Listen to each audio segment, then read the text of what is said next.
Elliott का दोस्तों 20th century की पोएट्री और क्रिटिसिज्म में बड़ा ही गजब का कंट्रीब्यूशन था।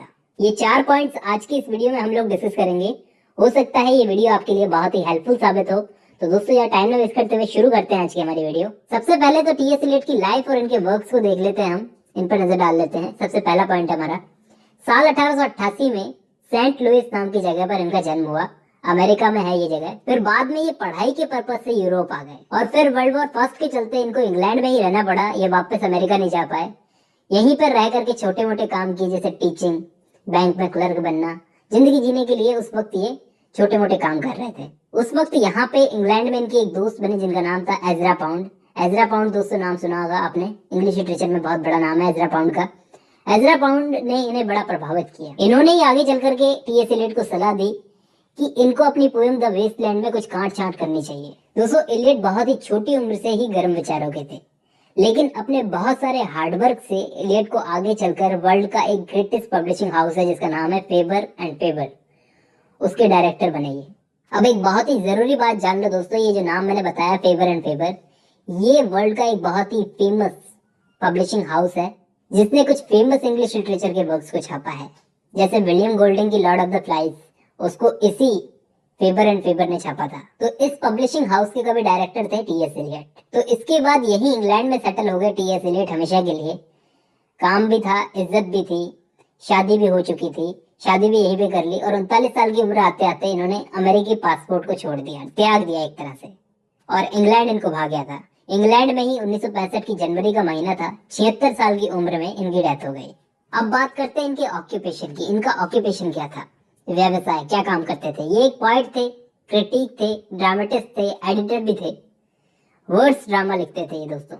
ड्रामेटिस्ट अगर हम इनको कहें तो ये वर्ड्स ड्रामा लिखते थे, जिसमें ड्रामा को भी एकदम पोएटिक बना दिया जाता है। दोस्तों जब इन्होंने पोएट्री पब्लिश करना शुरू किया तो Victorian literature, Victorian romantic literature अपनी आखिरी सांसें गिन रहा था। अब जैसा कि मैंने आपको बताया कि ये क्रिटिक भी थे, तो पता नहीं क्यों इनको 19th सेंचुरी की पोएट्री बिल्कुल पसंद नहीं आती थी, बल्कि 16th और 17th सेंचुरी के राइटर्स को ये ज्यादा पसंद करते थे। शुरुआती दौर में ऐसी पोएम्स लिखी इन्होंने, लेकिन बाद में टी एस एलियट ने मजे के साथ, जोश के साथ पोएट्रीज लिखी। और इस बात को नकारा नहीं जा सकता कि टी एस एलियट बहुत ही एक डिफिकल्ट पोएट थे। इनके क्रिटिक्स भी कहते थे ये बात।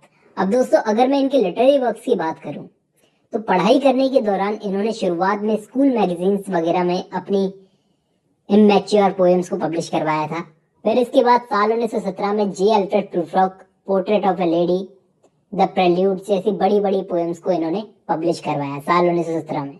फिर इसके बाद साल 1918 से 1925 तक इनकी मोस्ट इंपॉर्टेंट पोएम्स आती है, जिसमें द वेस्टलैंड 1922 भी शामिल है। इसके बाद 1925 से 1935 तक एलियट ने क्रिश्चियन पोएट्री लिखना शुरू की।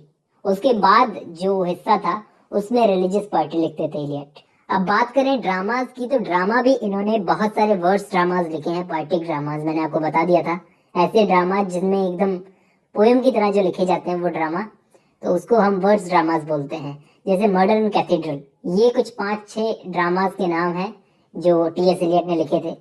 प्रोज की अगर मैं बात करूं तो इन्होंने कुछ आर्टिकल्स और एसेज वगैरह भी लिखे थे जिनको हम प्रोज कह सकते हैं। ट्रेडिशन एंड इंडिविजुअल टैलेंट भी इसी में शामिल है। तो ये सब कुछ वर्क्स थे टी एस एलियट के। अब मैं इसके बाद अपना दूसरा पॉइंट टी एस एलियट की एज और मॉडर्न पोएट्री की बात करता हूँ। जिस एज में टी एस एलियट थे उस एज का टी एस एलियट पर बहुत बड़ा इन्फ्लुएंस था, क्योंकि उनके अपने टाइम के सोशल, पॉलिटिकल, इकोनॉमिक और लिटरेरी टाइम का जो इन्फ्लुएंस उनकी पोएम द वेस्टलैंड में आप देख सकते हैं। वेस्टलैंड दोस्तों मॉडर्न एज का एक एपिक माना जाता है, मॉडर्न एज का एपिक माना जाता है इस वेस्टलैंड को। साल 1914 में एलियट इंग्लैंड आए थे, तो इस वक्त इंग्लैंड में बस चिंता का माहौल था। दोस्तों इस एज को बहुत सारे writers the age of anxiety and disintegration कहते हैं। तो यहाँ आकर एलियट यहाँ के माहौल से बड़ा प्रभावित हुए। दूसरा, ये एज नए आइडियाज की एज थी। साल 1915 में आपको मालूम होगा रशिया में मार्क्सिज्म का बड़ा बोलबाला हो गया था। अब ये मार्क्सिज्म सिर्फ रशिया तक सीमित नहीं रहा, यूरोप की बहुत सारी कंट्रीज मार्क्सिज्म से बड़ा प्रभावित हो रही थी। तो नए नए आइडियाज आ रहे थे। दूसरी अलग अलग फील्ड्स में बड़ी बड़ी साइंटिफिक अचीवमेंट्स की जा रही थी। एल्बर्ट आइंस्टाइन ने दुनिया को थ्योरी ऑफ रिलेटिविटी प्रेजेंट की। लिटरेचर की अगर बात की जाए तो literary writers stream of consciousness में एक्सपेरिमेंट कर रहे थे। वर्जीनिया वुल्फ और जेम्स जॉयस जैसे राइटर्स। इसके अलावा नई नई वैल्यूज को खोजा जा रहा था और मास मीडिया का बड़ा रेवोल्यूशन आया था उस वक्त। दोस्तों ये क्रांति बन के आया था मास मीडिया उस वक्त। मैगजीन्स और प्रिंटिंग प्रेस बड़ी पॉपुलर हो रही थी इस वक्त, जिसके बाद हम जानते हैं क्या हुआ। क्वालिटी पर तो कोई ध्यान नहीं देता था और क्वांटिटी पर ध्यान दिया जाता था। इसके बाद अलग अलग चीजें आ गई मार्केट में जिन्होंने अपनी छाप लिटरेचर पर छोड़ दी, जैसे सिनेमा, रेडियो, टेलीविजन। ऐसी चीजों का यूज बस कमर्शियल और एंटरटेनमेंट पर्पज से किया जाता था, जिससे वैल्यूज तो गिरती गई और वल्गरिटी बढ़ती गई। लिटरेचर पर भी इसने अपना इन्फ्लुएंस छोड़ा, जैसे मार्केट में detective stories, comics, sexy magazines और ब्लू फिल्म्स जैसी चीजें आ गई। अब ऐसी हालत में अगर आप वेस्टलैंड पढ़ रहे हो तो इसका मतलब ये है कि आप टी.एस. एलियट की एज को समझ रहे हो।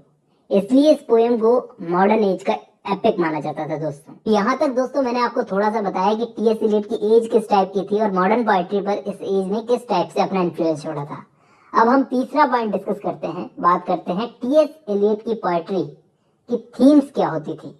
एलियट को दोस्तों अपनी एज की गहरी समझ थी, तो वो लंदन को एक अनरियल सिटी बोलते थे। इनकी पोएट्री की खास बात क्या होती थी कि ये अपनी पोएट्री को खूबसूरत बनाने के लिए पेड़ पौधों, फूलों, खेतों इनकी तारीफ नहीं करते थे, बल्कि लंदन की गलियों, घरों और लोगों की बातें करते थे। वे ये लंदन को एक अनरियल सिटी मानते थे।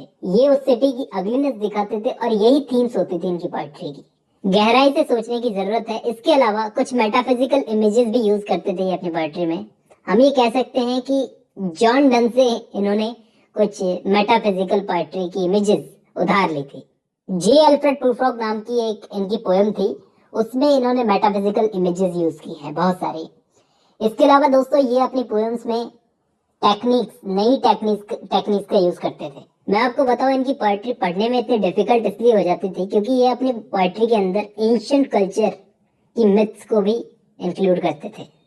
एक खास बात ये कि कॉम्प्लेक्सिटी ऑफ सब्जेक्ट मैटर इनकी राइटिंग्स की खास बात होती थी। मतलब आप देखोगे कि एलियट की पोएट्री कॉमन प्लेस सब्जेक्ट के साथ डील नहीं करती थी, जैसे नाइटिंगेल, कुकू या फिर डैफोडिल्स, बल्कि इनकी poetry harsh, complex reality, modern urban life से डील करती थी। तो सीधी सी बात है, अगर सब्जेक्ट कॉम्प्लेक्स होगा तो पोएट्री भी कॉम्प्लेक्स होगी। अब आज की इस वीडियो का मेरा लास्ट पॉइंट ये है कि एलियट के लिटरेरी वर्क्स पर किस किस का इन्फ्लुएंस था। दोस्तों सबसे पहले तो इनके खुद के पेरेंट्स और टीचर्स के अलावा इंडियन लिटरेचर और फिलोसफी। आप बस इनकी पोएम वेस्टलैंड में देखोगे कि कुछ हद तक उसमें इंडियन लिटरेचर और फिलोसफी को भी शामिल किया गया है। इसके बाद सबसे बड़ा, सबसे मेजर इन्फ्लुएंस था इनके लिटरेरी वर्क्स पर एजरा पाउंड का, जो कि फर्स्ट वर्ल्ड वॉर के टाइम पर इनसे मिले थे। दूसरा, मेटाफिजिकल पोएट्स का ग्रेटली इन्फ्लुएंस था, जो टेक्निक्स जॉन डन यूज करते थे उनका इन्फ्लुएंस था इन पर। तीसरा, डेंटी का बड़ा इन्फ्लुएंस था दांते का। एलियट दांते को एक यूनिवर्सल पोएट मानते थे। दांते की डिवाइन कॉमेडी से बहुत प्रभावित थे ये। दांते से इन्होंने सीखा था कि अपने वर्ड्स को पॉलिश कैसे किया जाए। इसके अलावा चौथा, फ्रेंच सिंबलिस्ट्स का बड़ा इन्फ्लुएंस था इन पर। फ्रेंच सिंबलिस्ट की बहुत सारी टेक्निक्स को यूज करते थे ये अपनी पोएम्स के अंदर। फॉर एग्जाम्पल इनकी एक पोएम है जे अल्फ्रेड प्रूफ्रॉक, मैंने आपको बताया। इसके अंदर एक लाइन है दोस्तों जिसमें जे अल्फ्रेड बोलता है, मैंने अपनी लाइफ को कॉफी के चम्मचों से नापा है। अब आप खुद सोचो कि अपनी लाइफ को कोई कॉफी के चम्मचों से कैसे नाप सकता है। तो ये सीधा सीधा सिंबल है इस बात का कि जे अल्फ्रेड ने अपनी बहुत सी लाइफ कॉफी के पार्लर्स में बैठे बिताई है। तो ये सारे पॉइंट्स आज हमने डिस्कस किए। आई होप आपके लिए वीडियो थोड़ी सी हेल्पफुल साबित होगी। तो ऐसे टी.एस. एलियट मॉडर्न सिविलाइजेशन में करप्शन को दिखाने की कोशिश करते थे।